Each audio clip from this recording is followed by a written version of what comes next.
আসসালামু আলাইকুম রহমতুল্লাহ। সুপ্রিয় সপ্তম শ্রেণীর শিক্ষার্থীবৃন্দ, আজকে তোমাদের বাংলাদেশ ও বিশ্ব পরিচয় বই অধ্যায় 5 বাংলাদেশ ও বাংলাদেশের নাগরিক পৃষ্ঠা 50 থেকে 51 এর বহুনির্বাচনী প্রশ্নের নমুনাত্মক সম্পর্কে আলোচনা করব। প্রিয় শিক্ষার্থী, চলো শুরু করা যাক। 1 নম্বর বহুনির্বাচনী প্রশ্ন হচ্ছে, একজন নাগরিককে কয়টি মৌলিক গুণের অধিকারী হতে হয়? উত্তর হচ্ছে 1 গ 3টি মৌলিক গুণের অধিকারী হতে হয়। 2 নম্বর প্রশ্ন হচ্ছে, বুদ্ধিমান নাগরিক হতে হলে? উত্তর হচ্ছে 2 গ 1 3। 1 নম্বর হচ্ছে লেখাপড়া করতে হবে। 3 নম্বর হচ্ছে দেশের উন্নয়নে কাজ করতে হবে। পৃষ্ঠা 51, বাংলাদেশ ও বিশ্ব পরিচয়। নিচের অধিবক্তি পড়ো এবং 3 ও 4 নম্বর প্রশ্নের উত্তর দাও। তপু রিকশায় যাচ্ছিল, হঠাৎ সে দেখলো একটি গাড়ি একজন পথচারীকে ধাক্কা দিয়ে দ্রুত পালিয়ে যাওয়ার চেষ্টা করছে।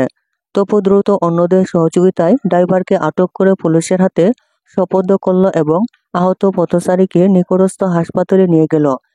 3 নম্বর প্রশ্ন হচ্ছে, তপুর আচরণে মূলত কোন কোনটির প্রতিফলন ঘটেছে? উত্তর হচ্ছে 3 খ বিবেক। উত্তর হচ্ছে 3 খ বিবেক। প্রশ্ন 4, তপুর কার্যক্রম থেকে আমরা সিদ্ধান্ত নিতে পারি। উত্তর হচ্ছে 4 ঘ 1 2 3। 1 নম্বর হচ্ছে তপু একজন সুনাগরিক।